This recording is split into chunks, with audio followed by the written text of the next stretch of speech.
The last data structure that we're going to look at in Python, at least for this book, is tuples.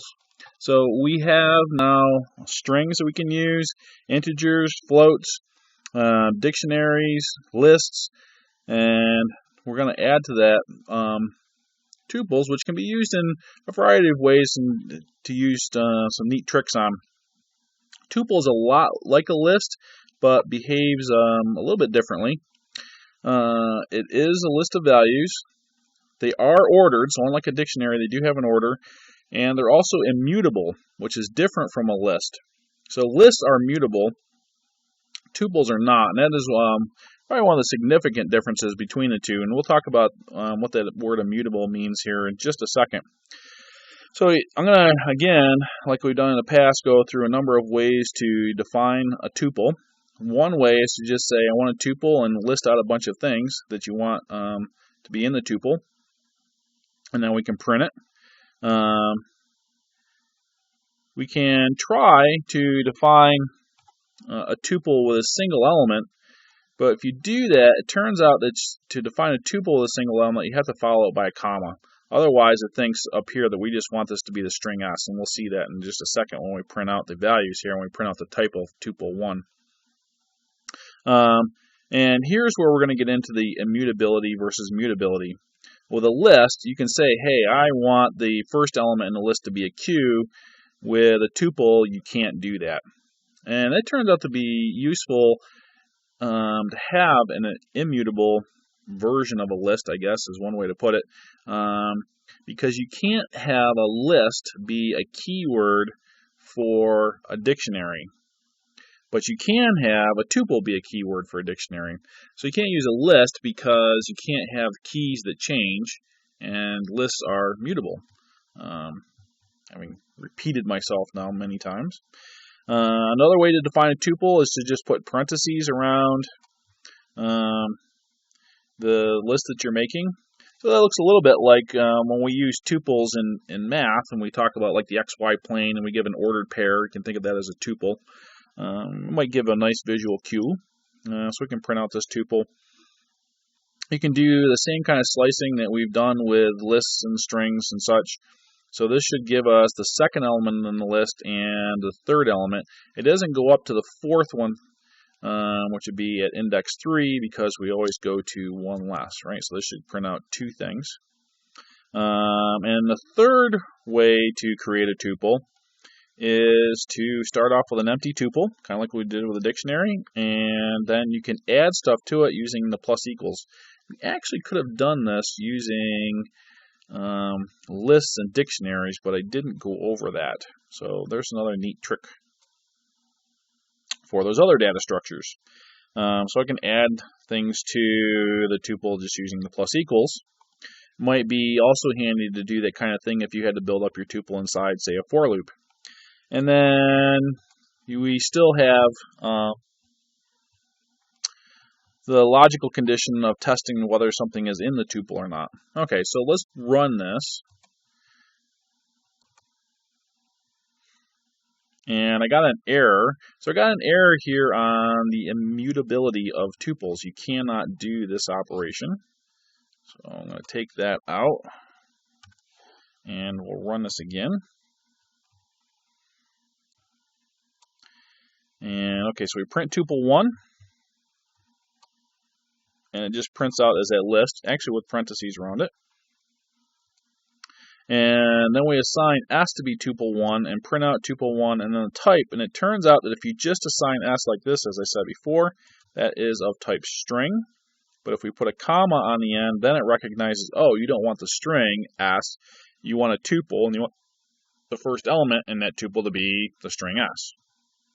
Okay, so that is of type tuple. And then here we're building up a second tuple using the parentheses. And that's there. And then we do the slicing trick and we get the second and third element not needed. This is the empty tuple. And then we add an element, and now we have a tuple with one thing in it. Notice the comma after it. Just like we had up here.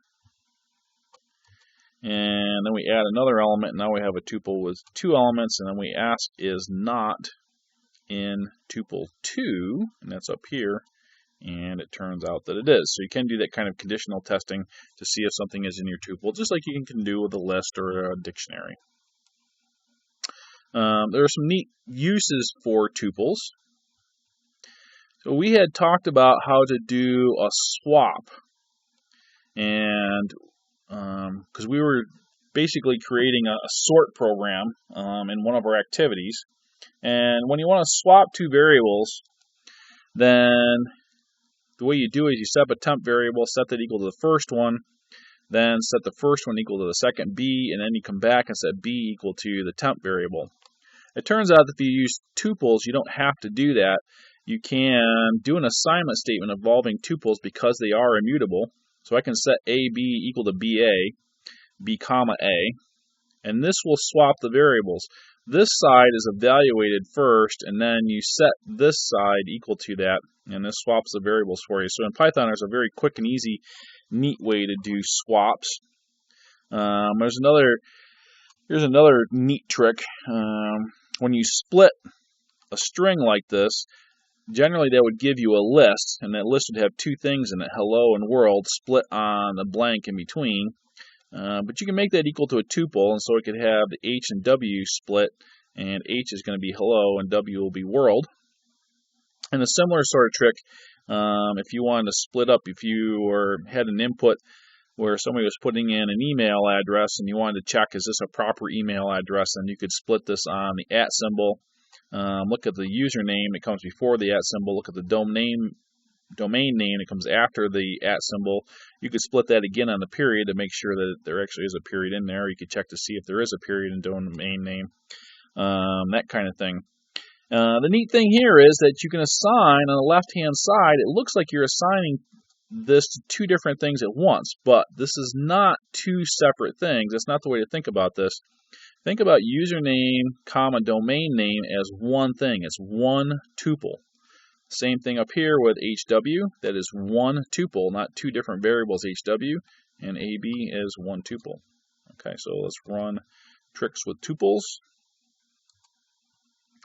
And we see that A and B are swapped. A start off as 1 and B is 3. And this swaps them to 3, 1. Then we print hello world.split, and you get that list, as I said before, with a hello world.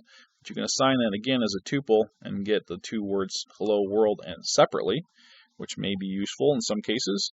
And again, we do the split on the email address, and username turns out to be Billy Bob, and domain name is redneck.com. There's another neat trick that you can do, or could be useful trick with tuples. If you have a function that you want to return a value, well, what if you actually wanted to return more than one value? Then you can put those values together in a single tuple and return a tuple. So in this case, I'm taking a list of numbers, and what I want to do is figure out what's the largest or what's the smallest number in that list. Well, all the work is done, and we're going to have to go through this list one element at a time to find the minimum and max. And a simple way to do this is you start off with the very first element of the list, and you set that equal to the minimum or the maximum, whichever you're looking for. And then you just do a loop through the list, and you compare your current min and max with the value that you're at in the for loop. And if this value happens to be bigger than your current max, you swap and make the max equal to this new value. Or if this happens to be smaller than your current min, you swap that with a min.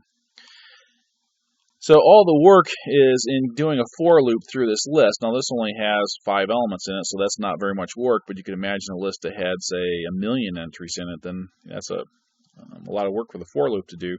So it may be a little more efficient to find the max and min at the same time. So we're going to do min-max. Min-max is going to return the minimum and the maximum elements in the list. So, I've got this backwards.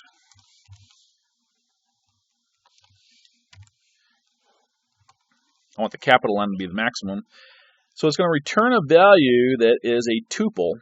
And again, you think of that as not two variables there, but one single tuple. And that is part of the immutability of being a tuple, that you can go ahead and put a tuple on the left-hand side like that. That is not something that you could do with a list.